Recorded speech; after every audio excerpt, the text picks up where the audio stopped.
from the section.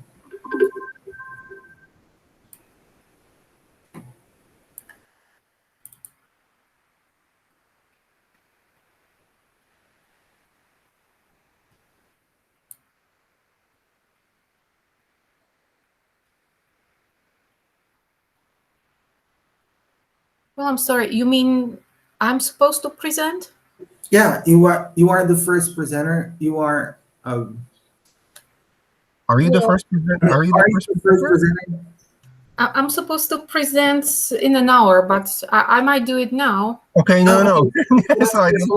Let's just go to the second presenter. Tapping self-regulation in study abroad, a validation study. Yeah, that would be me. Okay, if so. Okay, so that's okay. So let me just try to share my screen because I don't really use Google Meet on a regular basis. I'll try to get this done. Just hopefully this will work. Okay, 1 sec. Okay, I should be able to see it right now. Is that okay? Yeah, now yes. Okay, 1 sec. I'll just try to start the slideshow. Can you see like the full screen at this point? We will in a second, I think. Okay. Just try to press it again, the presentation mode, because I think it. Yeah, but you can see this, right? The slides changing and stuff. For me, it's not working, but. Okay, so there is no slideshow, yes? Okay, I'll try to do it again then, no worries. Okay, so let me try to do it again, share my screen. Well, we could have seen your presentation, the first slide. Okay, yeah, because somebody said that they couldn't see it. Okay, I couldn't see it, so maybe. Can you see it now? Yeah. Yeah, okay. I can. Okay, just 1 sec. I just want to show you like the full screen here. Is that okay? It didn't make any change. Okay, whatever. So I'll just start because, we don't want to waste any time. But you can see the slides, correct? Yes, of course. Yes. Yeah, we can. You can? Yeah, yes, we can. Okay, yeah. Great. Okay, so my name is Mirosław PAWLAK. I'm from Poland. I'll be talking about the study that was intended to come up with a tool for measuring self-regulations in study abroad. Let me just say very briefly that this is a slightly different version of the study because quite a lot of time has passed since I submitted the first abstract. So actually, it's a second validation study. And this is what I'm going to be talking about. I mean, study abroad right now is a little bit problematic, but hopefully things will come back to normal. Okay, so as I said, this is like a second study that I conducted with my colleague Khatia KHATIASHVILI from Hungary. And the aim was to collect more data with a view to further validating a research instrument and to conduct further analysis. So we are looking here at a specific tool, the aim of which is to collect data on self-regulation and study abroad. Okay, and we are tapping self-regulation because this is definitely an under-researched area in individual research, in research on individual differences in general and also in study abroad. And in particular, there is very little empirical evidence which would look into the relationships between self-regulation and other ID variables. So there were some limitations of previous studies like unreliable constructs, sample size variations, no dependence scale, and also lack of contextual information. And this study is intended to fix this. I have quite a few slides devoted to the theoretical background, but I'll just, highlight some of the most important points. I don't really want to talk about everything because I'm aware of the time limits. So in the first place, I would like to highlight the link between autonomy and self-regulation because the tool basically combines the two constructs of autonomy and self-regulation. And to put it very simply, autonomy is like, a very proactive stance of the learner who basically, and it refers to self-generated thoughts, feelings, actions, which are planned and cyclically adapted to the attainment of personal goals. So basically everything we do, the proactive stance we take to take control of our learning and to deal with different aspects of this learning. Okay, so as you can see from this slide, this can be cognitive, this can be affective, related to feelings and emotions. This can also be related to specific behaviors. Now, just to highlight a couple of connections here, we are aware that self-regulation is related to some extent to motivation, strategies, and agency. And it is a gradual process which develops over time, which means that you don't just wake up one beautiful morning and you're able to self-regulate your second language learning. And as I said before, self-regulation is also related to autonomy. And, you know, an autonomy, to go back to the classical definition by Hallek, is just the ability to take charge of your own learning. And one thing that we need to stress here is that, you know, probably the most important is the psychological dimension of autonomy, okay? So obviously there are behavioral manifestations, but the most important thing is what happens in the head of the learner. And clearly, I mean, autonomy is very closely connected with the use of language learning strategies. So this is something that we need to highlight. And this, as you will see, the tool is also about strategies. It is related to motivation. And autonomy is also related to agency, okay? So when we show agency, again, we are able to make our own decisions concerning the learning process. And of course, I mean, just a couple of other things related to the theoretical background is that, you know, when we look at study abroad, there hasn't really been too much research related to self-regulation. I just mentioned a couple of studies in parentheses here. And I make a reference to an earlier study that we conducted. So this was the very first version of this document by Šizer, Pavlak, and two of Kata's students from Hungary. And this was like an attempt to fill the gap. So actually to take a closer look at self-regulation and study abroad and to come up with a tool that would allow us to do it, okay? And of course, you know, when you look at individual differences in study abroad, the empirical evidence is still pretty scarce, okay? So this is something that needs to be investigated. Very often, if you look at individual differences in study abroad, they're investigated in isolation, and, you know, researchers very seldom try to look into relationships between different variables.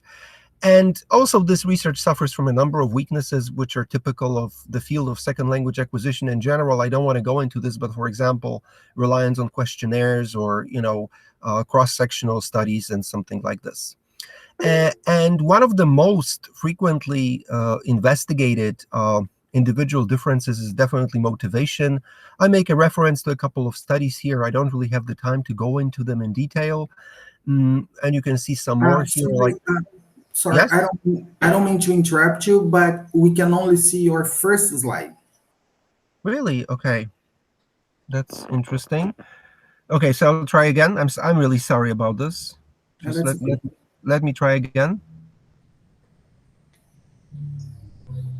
Okay, just once again. Maybe it will work this time. Apologies for this. Well, I mean, okay, maybe. Do you see like one of the following slides right now? Yeah. Now we are seeing your 9th slide. Okay, so I will just not be enlarging this because I think this is the cause of the problem. Okay, so I'll not be.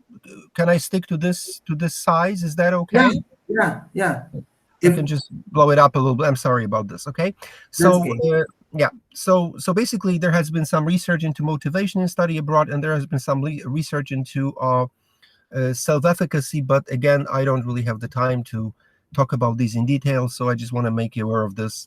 And right now, it's time to move on to the study that we conducted and that I conducted, which was intended to come up with this tool and to validate this tool. And if you look at the research questions, we had a couple of research questions. So first of all, we were interested in the psychometric properties of the tool used to measure self-regulation in study abroad. So this was like the most important research question, which is reflected in the title of this presentation. But also, we wanted to provide some information about the characteristics of self-regulated behavior of students who were on study abroad. We wanted to look at the relationships between self-regulation, self-efficacy, and motivated behavior. And we also wanted to see whether there were any contextual differences in the present data set. So these were the aims of the study. Now, the participants were 419 students in taking part in study abroad. I mean, those who were taking part in study abroad were currently taking part in study abroad, and you have a breakdown here into like gender and stuff like this. I don't want to talk about this in detail at this point. And when you look at the instrument, we came up with new constructs which were designed for tapping self-regulated strategy use in study abroad context. And basically, the questionnaire had three parts. Okay, so we were looking at self-regulation before study abroad, during study abroad, and after study abroad. Okay, so there were these 3 time points. We also looked into student and teacher-based self-regulation. So, some of the regulation may be student-initiated, basically, and some of the self-regulation can come from the teacher. And we also looked at 3 dimensions of self-regulation, namely individual, social, and academic. Okay, so this was the structure of the questionnaire: before, during, after. In each case, there was student and teacher-based self-regulation. And in each case, we had the 3 dimensions, or the 3 planes, so to speak: individual, social, and academic. We also decided to add 2 background variables to this particular tool, which is self-efficacy. Self-efficacy is basically a learner's belief that he or she can achieve the goals set and perform the tasks, and also motivated learning behavior. And motivated learning behavior is just the intended effort that you want to invest in a particular task. And we also took into account a number of background variables as well. Okay. Now, the data were collected online, so we basically made this available through Google Docs, and the students were able to fill out the questionnaire like this. Obviously, the data collection process was anonymous and voluntary. And when it comes to analyses, we conducted a couple of analyses. In particular, we calculated Cronbach's alpha, just to look at the reliability of the tool. We ran descriptive statistics, factor analysis, and correlational analysis. Let me explain from the get-go that we were not really able to identify any factors for this particular sample, so I will not be talking about such factors. And just some information about the participants of the study here. You can see that most of them in this particular sample came from Italy, followed by Poland, Turkey, France, China, but in total we had like 32 home countries. Okay, when it comes to host countries, so the countries where the students were going, Poland was like the most distinct in this, or the most pronounced in this particular sample, followed by Spain, Germany, and Hungary. Now, just some information about the majors that the students were following, because these were university students, which perhaps I failed to mention. And you can see that most of them were basically enrolled in modern languages. Okay, so some programs related to modern languages, followed by, for example, other, or followed by the humanities in general. If you look at the level of English, most of them, not surprisingly, reported being either advanced or intermediate. Obviously, I don't think that you can really study abroad effectively if you're not at least intermediate or upper intermediate. So this was the composition of the sample. Now, when you look at, we also looked at the level of the language of the host country, and here, not surprisingly, most of the students represented an elementary level. So, for example, you had students coming from Spain to Poland, and clearly, they could not speak Polish. They were learning some Polish, maybe. As I mentioned before, we ran factor analysis, but we were not able to identify any factors. This is maybe something for future research for us to do. And now let me take you through some of the results. And first of all, we have reliability information, so basically Cronbach alpha.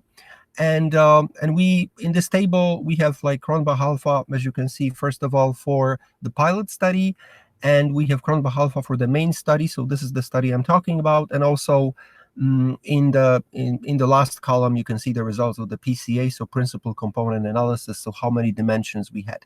Now, very importantly, you can see that for self-efficacy, this was a very reliable scale.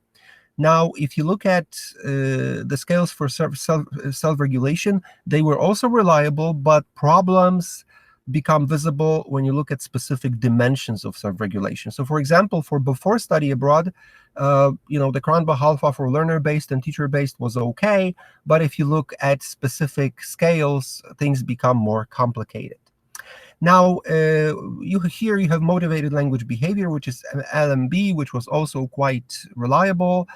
Again, if you look at self-regulation during study abroad, generally speaking, both teacher-based and learner-based were satisfactory. Again, problems begin with you look at specific dimensions of those scales. But one thing I would like to say is that we did not really, in further analysis, we are not really planning to look at the dimensions for now, but definitely they're problematic.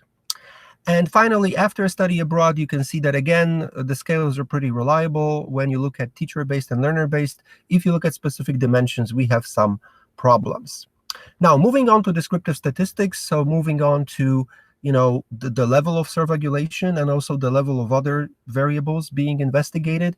You can see that the students were, because this particular slide presents self-efficacy and motivated learning behavior, the scale was from 1 to 5. So you can see that the students were, first of all, motivated. Okay, so they wanted basically to learn.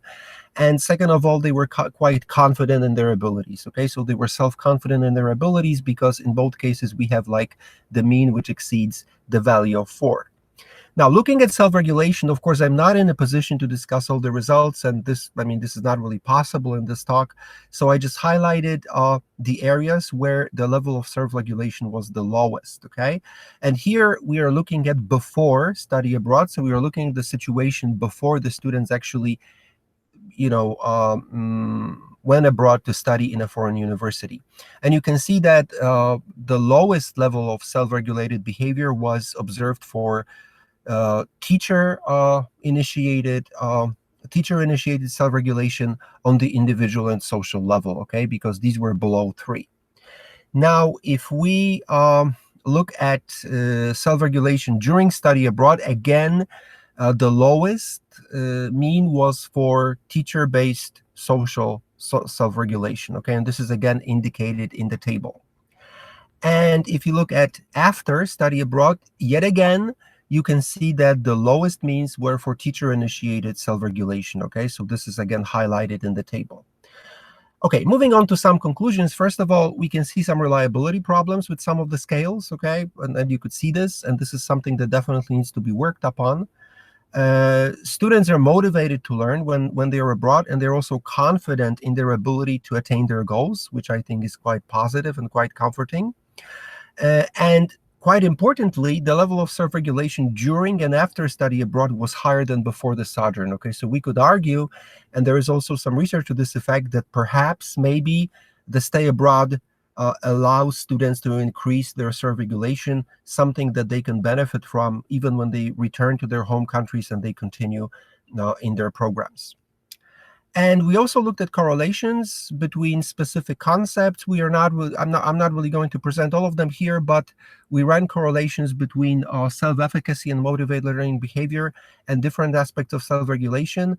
And it varied for different categories, but up to 38% of the variance was explained. Okay, so in other words, motivated learning behavior and self-efficacy accounted for about the top result here was about 38% of different categories of self-regulation. And obviously, we are fully aware that the results here are the corollary of the context in which the data were collected. So we are fully aware that we need to collect more data. In particular, we are going to validate this instrument as well in the Asian context whenever it becomes possible, because we believe that the results might be quite different in this particular context. Okay, and that's it. Thank you so much. And I'm not really sure if we have any time for questions. Yes, thank you. We do have a few minutes for questions. So if you want to ask questions, just go ahead and feel free to make comments or... I'll be happy to answer any questions you might have, sure.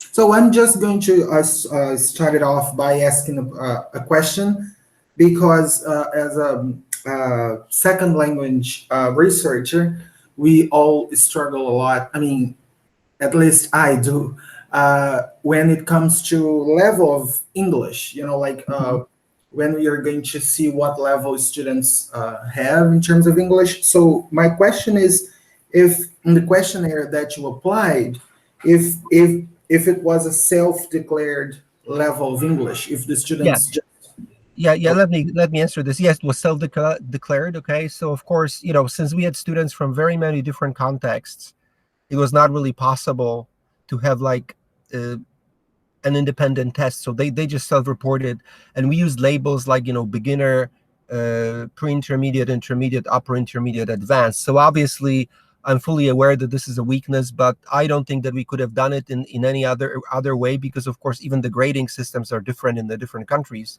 And of course, it would have been impossible to compare them. So this is a weakness.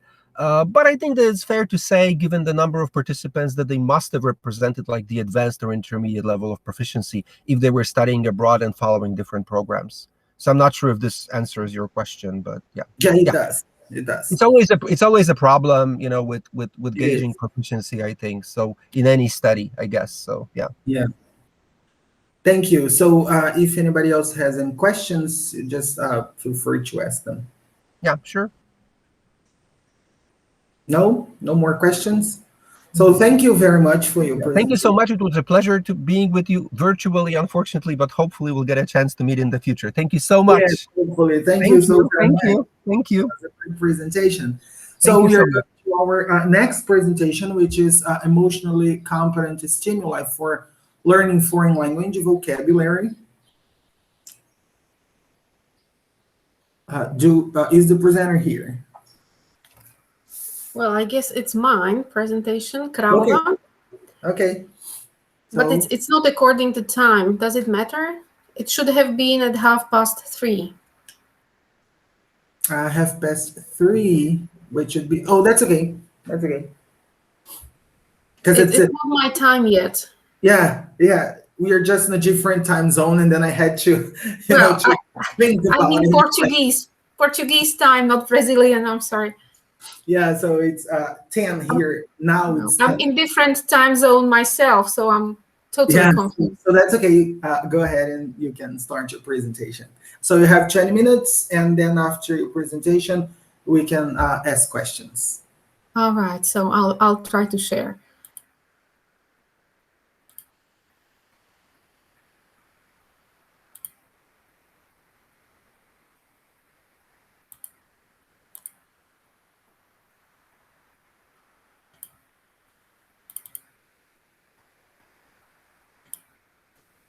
So can you see my presentation?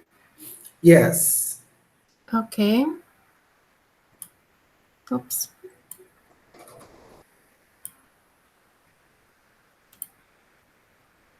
Is it all right now?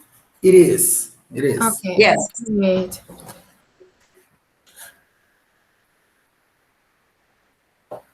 So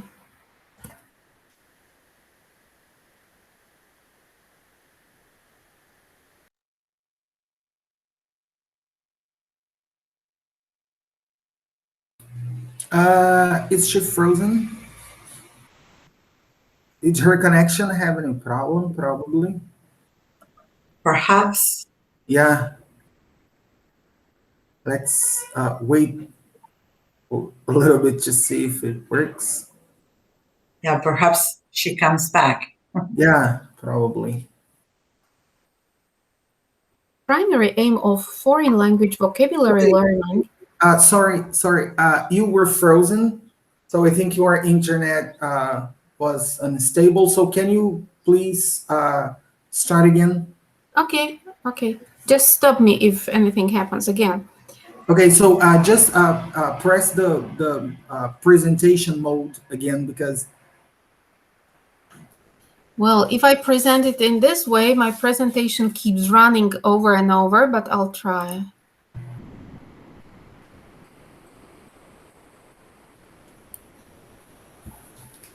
Yes. Okay, Good. but it's moving somehow.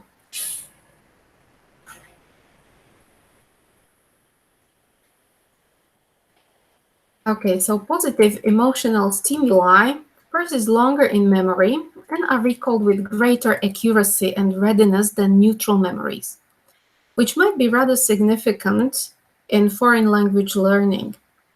The primary aim of foreign language vocabulary learning is to integrate words into the learner's mental lexicon. To do this, it is important to transform their initial declarative, passive knowledge into procedural, active knowledge, to enable the use of the vocabulary in authentic communication. The retention of the lexis can be aided in many ways, and recent research indicates that it is the affective aspect that might be of key importance in foreign language learning. Our brains constantly perceive thousands of sensory inputs and have to decide whether they are worth our attention. The reticular activating system sorts out what is worth of further processing from the rest of the received inputs. The system is extremely sensitive to anything with personal relevance and novelty. Specifically, when our brain detects emotionally significant stimulus, the amygdala releases dopamine, the happy hormone, that works as a chemical neurotransmitter messenger. Other powerful neurotransmitters, serotonin, endorphin, and oxytocin, play an important role in emotional experiencing and consequently in learning as well. The way we experience an event or perceive information influences later recall. Information that brings emotional excitement is remembered with more clarity than information considered as neutral. This goes hand in hand with Krashen's affective filter hypothesis, which contends that it is mostly a learner's inner feelings and attitudes that determine to what extent linguistic input is received. In accordance with Krashen's theory, Medina developed the hypothesis of an active filter, which implies that emotional components of experiences are remembered better than other aspects. This phenomenon is called emotionally enhanced vividness, and it works like a flashbulb, illuminating specific events in our memories. In order to create persistent memories, it can be helpful to create an emotional experience or emotionally competent stimuli. Positive emotional stimuli persist in our memories longer and are recalled with greater accuracy when compared to neutral memories. Again, this is possible thanks to dopamine, which significantly aids memory and information processing. The impetus for a more detailed consideration of the role of positive emotions in foreign language pedagogy has been supported by developments in positive psychology after the year 2000. In this context, enjoyment has proven to be most interesting to researchers in foreign language learning. When foreign language learners experience positive emotions during the process of learning, it can raise their consciousness of language input. To proceduralize and automatize vocabulary requires a deep processing of the material and creating individual mental structures, and vocabulary recall is a function of the depth of mental processing. Positive emotional stimuli can thus increase declarative and procedural vocabulary knowledge by melding conscious and unconscious processes in learning. The primary objective of our study was to determine whether or not positive emotional stimuli increase the retention of new foreign language vocabulary. The assumptions were that the level of vocabulary retention would increase more significantly due to the application of positive emotional stimuli in the experimental group compared to the control group. Vocabulary retention was measured by identical speaking test, procedural vocabulary, and vocabulary test that measured declarative vocabulary.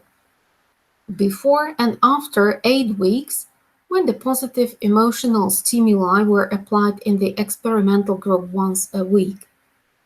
Taking into account the mentioned fact, it was hypothesized that the retention of declarative and procedural vocabulary is higher among learners who experience positive emotional stimuli during learning the vocabulary than among learners who do not experience them. The secondary objective of the study was to follow the emotional status of the participants after the intervention. The secondary dependent variable, emotions, was measured by 2 scales: the emotional habitual subjective comfort scale and the foreign language enjoyment scale. The comfort scale measured participants' general emotional state, and the enjoyment scale reflected their specific emotional state related to foreign language learning before and after the intervention. In this context, it was hypothesized that emotional habitual comfort and foreign language enjoyment are higher among learners who experience positive emotional stimuli during learning vocabulary than among learners who do not experience them. A total of 35 non-native first-year university EFL students served as test participants in this study, selected by convenience sampling. They were subdivided into two groups, the experimental and the control group. During an 8-week period, both groups had one 90-minute lesson developing English-speaking skills once a week. During the lesson, a topic-related emotional stimulus was presented in the experimental group for 10 minutes on average. The total number of target vocabulary items was 243, and participants used only about 6% of it on average in the pretest. The statistical difference between the groups in the pretest, verified by the Wilcoxon rank sum test, was insignificant. The post-test improvement was a little higher in the experimental group, even though the increase was not statistically significant in any of the groups. The average scores obtained in both groups from the total 40 items in the pretest were similar, while the post-test scores significantly differed. The improvement in the experimental group in the post-test was more than double compared to the control group. The gross scores reflecting participants' positive and negative state of mind obtained in both groups in the pretest were similar. In the pretest, the positive state of mind increased and the negative state of mind decreased in both groups, but the difference between the groups remained statistically insignificant. The average scores reflecting participants' positive emotions towards the foreign language learning, enjoyment, obtained in both groups in the pretest were rather similar. Enjoyment increased in both groups in the post-test, but the increase was more than twice as much in the experimental group, and the groups markedly differed. The data obtained by research instruments were further submitted to a correlation analysis using Spearman rank correlation coefficients. Statistically significant correlations were detected only between speaking test and vocabulary test, and between comfort scale and enjoyment scale. Based on previous research findings, it was expected that emotionally enhanced stimuli could support remembering and recall of the told vocabulary. Yet the experiment revealed a more convincing impact of positive emotional stimuli on declarative vocabulary knowledge only. The difference between groups in the speaking test was only minor, which might be interpreted as the result of the insufficient extensive practice of each topic during a standard course. The results further revealed a minimum shift in participants' emotional habitual subjective comfort after the experiment, which is in line with the most trait theories of personality that consider personality features to be significant predictors of daily emotional processes and identify them as relatively stable and consistent. To the contrary, attitudes are not biologically inherited, but built out of continuous experiences of the world around, and may be modified over time. Therefore, participants' foreign language enjoyment significantly increased after the application of emotional stimuli. Applying effective intervention in the form of emotionally competent stimuli in teaching is in line with the current trends in foreign language pedagogy. The post-communicative approach utilizes psychological methods and techniques to make learning more effective and enjoyable. And the positive psychology aims to activate character strength and self-regulated learning to enhance professional and personal well-being.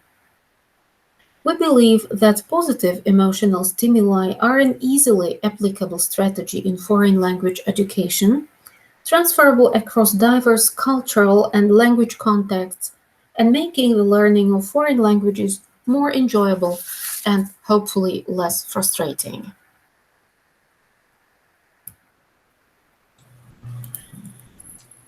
Okay, thank you for your presentation. We still have a couple of minutes, and so we can have questions.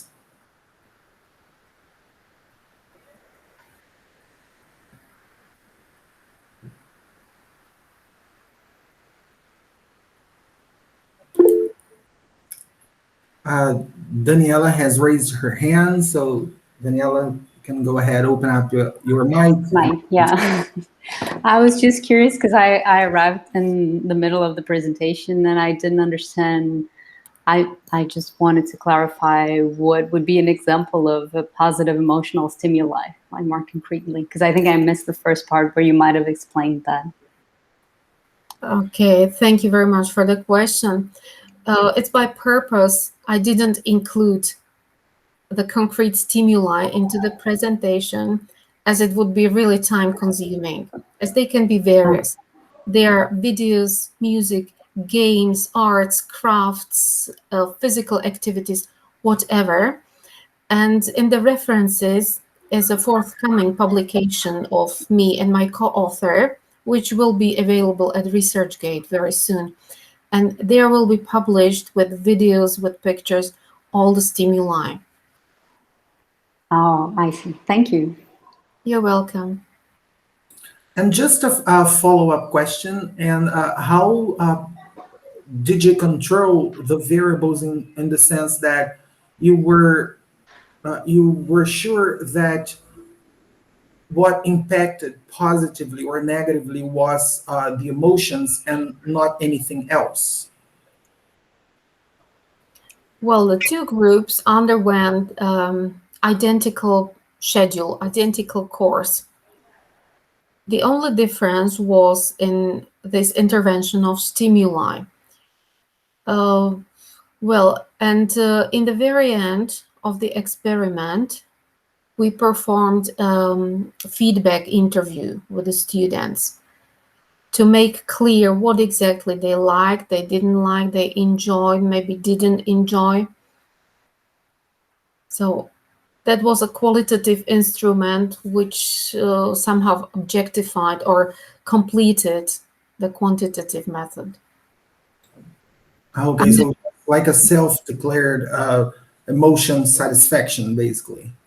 Yes, we have been asking students exactly after the experiment. Okay, thank you. So do we have more questions?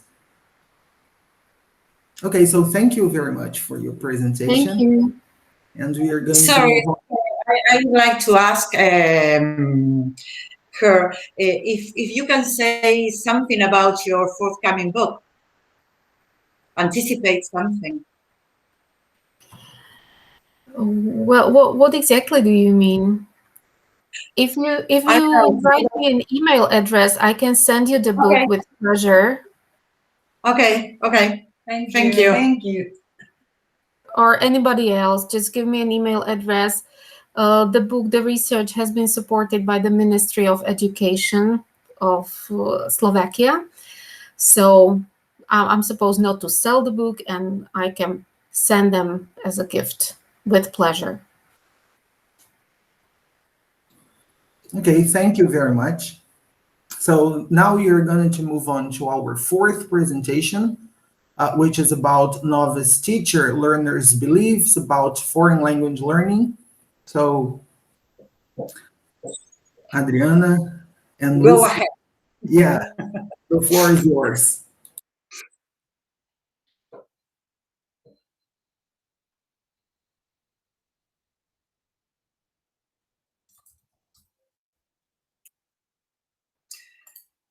Decímelo.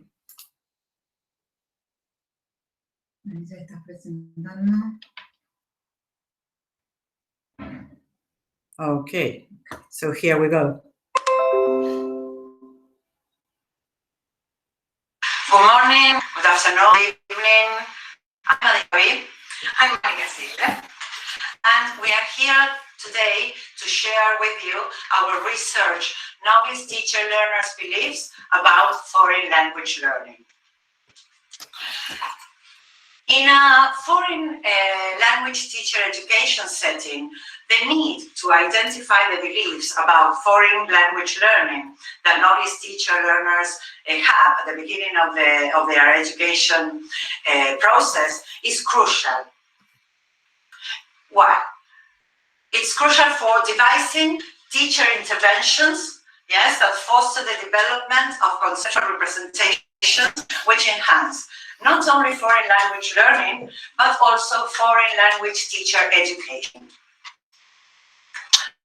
This present study explores the beliefs about foreign language learning novice teachers learners have at the beginning of and also by the end of the year, in order to analyze the impact of the course on the set of beliefs.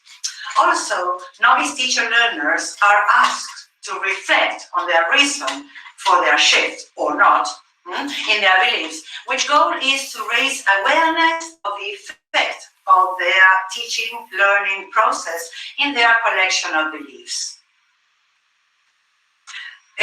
This research is conducted in Instituto Superior Colegio Modelo Lomas, Profesorado de Inglés, a teacher education college in the southern area of the Greater Buenos Aires, Argentina. This college complies with the regulations of higher teacher education of Provincia de Buenos Aires. Last year, due to COVID-19, the authorities shut all schools. And as a result, the complete academic year moved online. Education changed with the distinctive rise of e-learning, whereby teaching was undertaken remotely and on digital platforms. Data is collected by means of a survey and teacher learners' reflections. The information gathered is analyzed within a holistic frame, assessing not only the shift in their beliefs, but also their explicit awareness of the factors that have influenced it. Novice teacher learners bring us beliefs about foreign language learning, shaped by many years of being foreign language learners in non-formal and/or formal settings, and this collection of beliefs strongly influences how they approach their teacher education program. Teacher educators must be aware of this set of beliefs in order to provide appropriate teacher education interventions. Reflecting on beliefs helps novice teacher learners gain awareness on self in the light of the teacher learning process.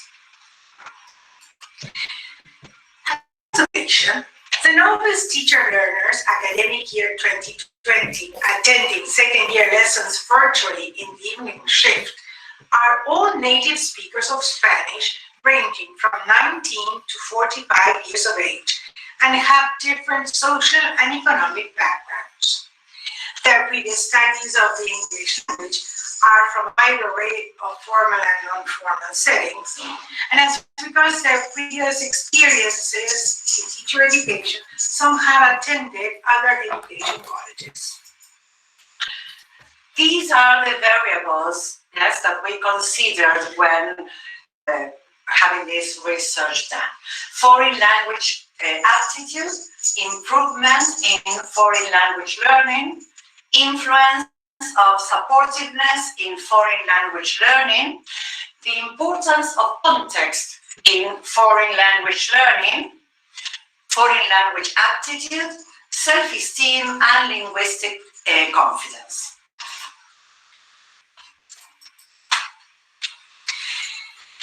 We devised the TL backwards. What is this? It is the teacher-learner beliefs about foreign language learning survey.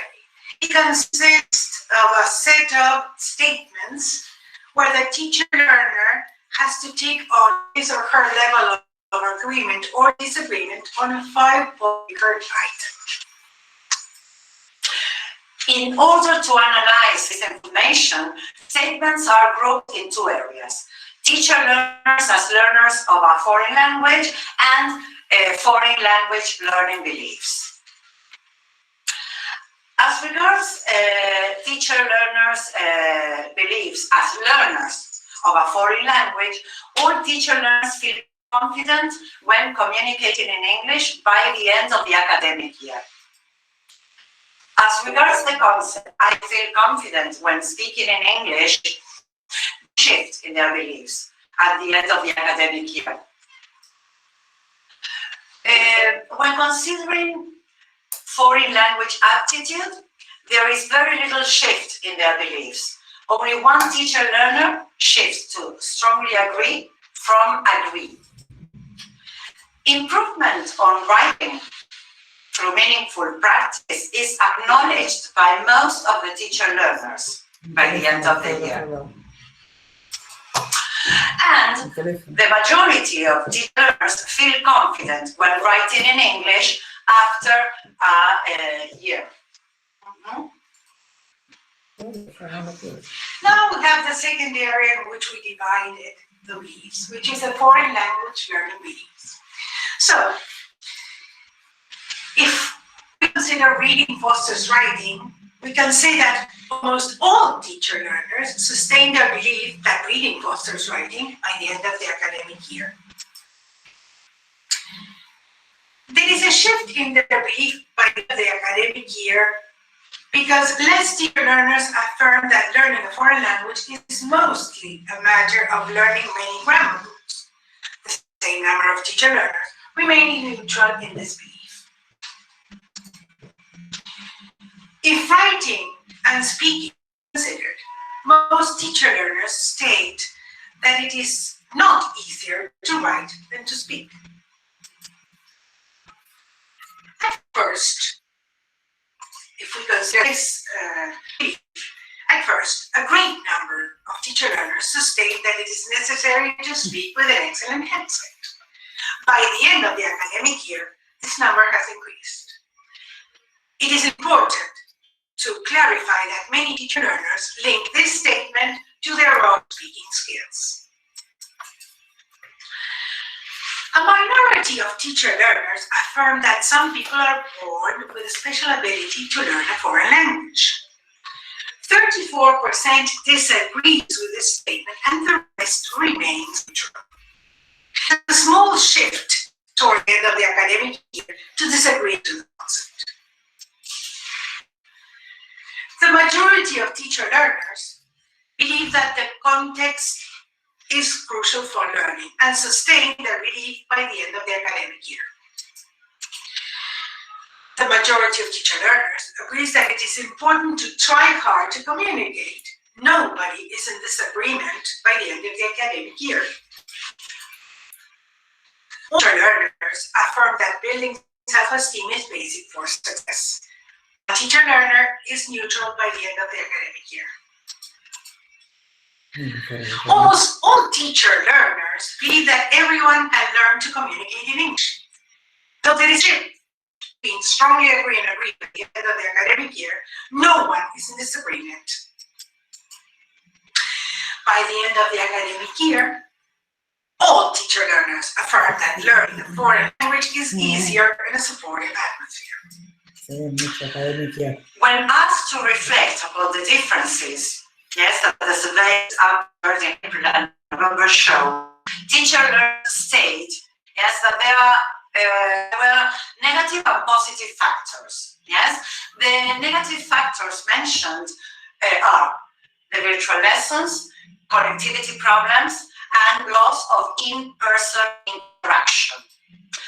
On the other hand, the positive factors mentioned are constructive environment, supportive atmosphere, importance of communication, teachers' support and respect, and a caring, encouraging, and cooperative teacher-learner group. When asked to reflect on their choices, several students justify their shift, while others change their opinion favorably.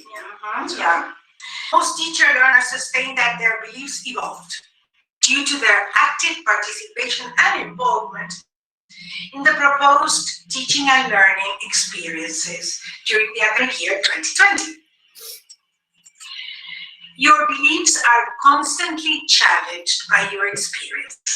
Step back and embrace the journey with. Thank you very much.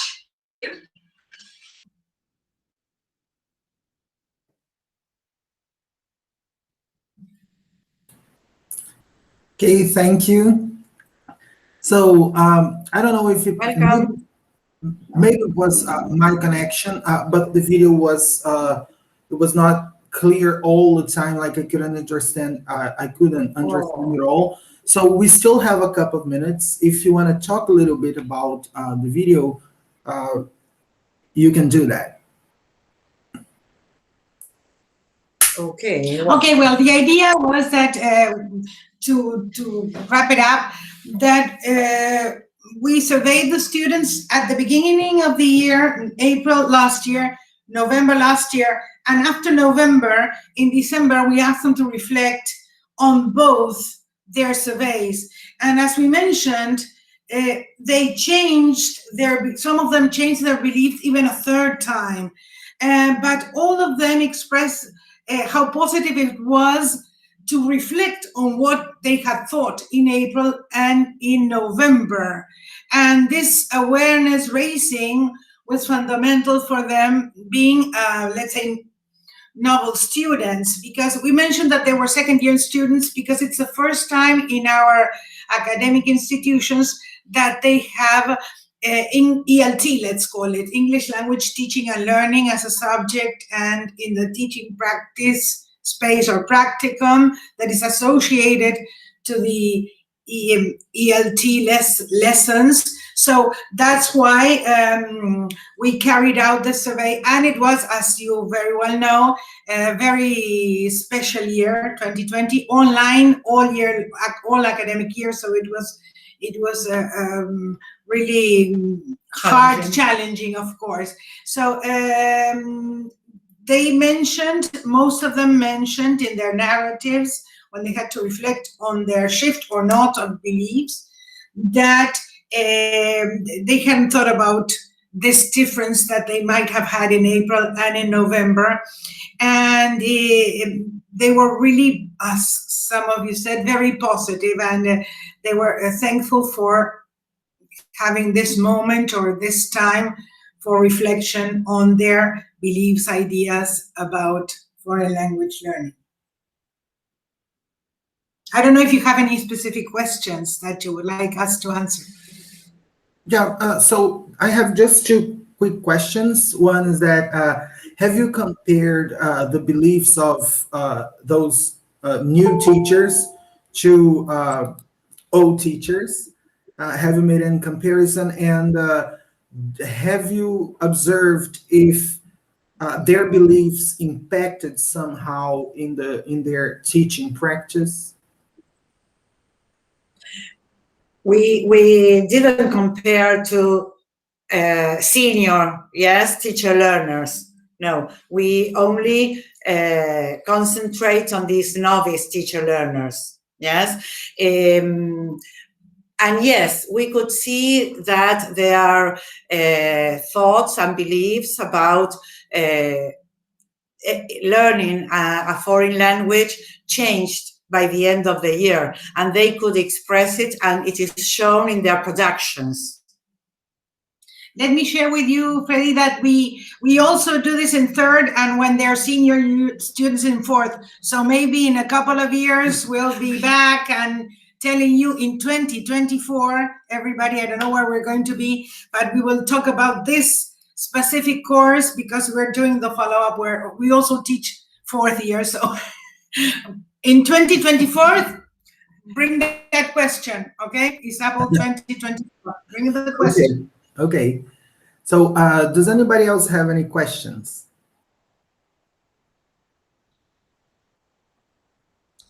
No? Okay, so thank you very much for your presentation. Thank you. Welcome.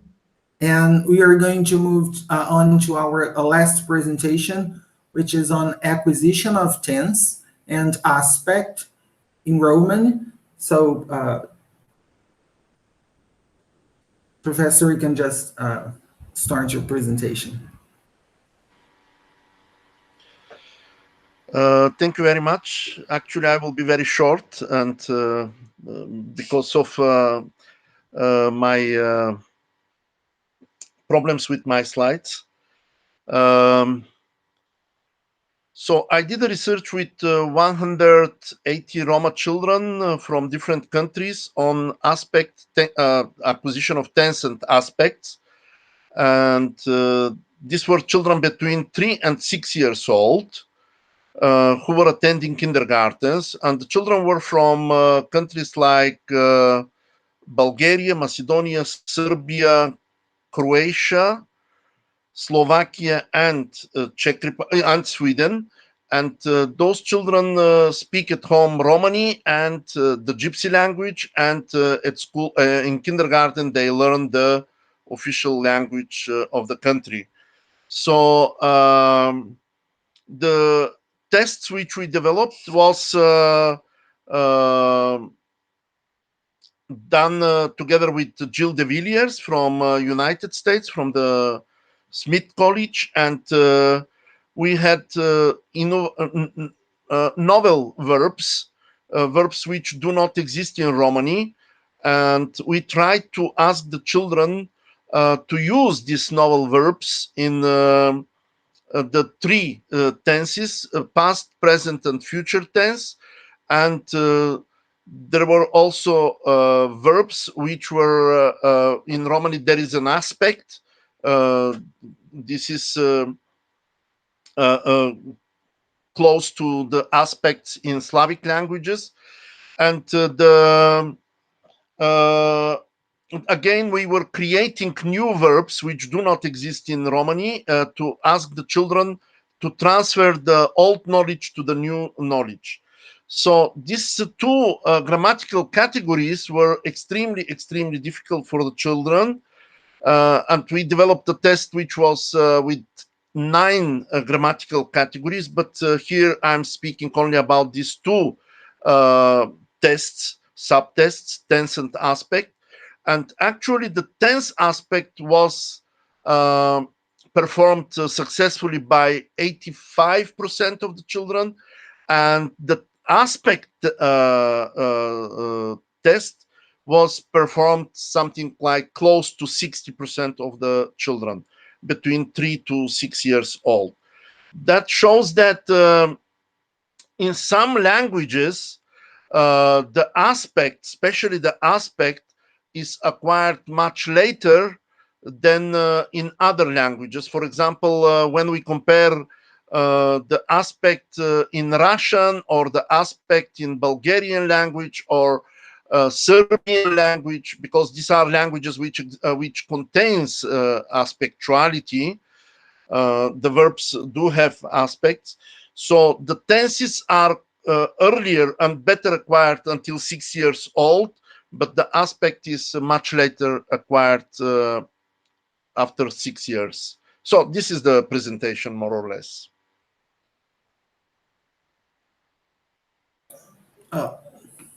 All right.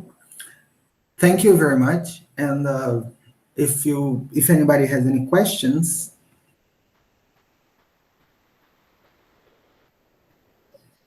Also, the first presenter wasn't here when we started, so I'd like to know if she or he's around and if he or she wants to present now. I'm really sorry, I don't know how to pronounce the name. And it's a presentation, it's a French presentation. The title of the presentation is in French, and I'm not sure if the person is here. No.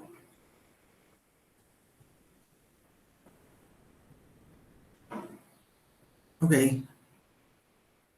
So I think that's it. Thank you very much, everybody, for your participation. That was a great moment we had here to share our ideas on second language learning.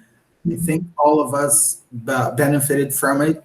It was pretty good for me personally as an English teacher. So if you'd like to share your thoughts and make any comments on the presentations we had, go ahead and you can.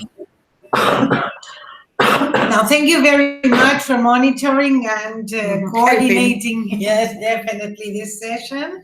And everything was so very interesting. Unfortunately, sometimes technology doesn't help us, but well, very, very interesting. Thank you so much, Fred. Yeah, thank you all. So thank you, Daniela. Thank you, Simona. Thank you, Kajini. Thank you very much. And Thank you, Fred. bye-bye. Bye-bye. Bye. Bye.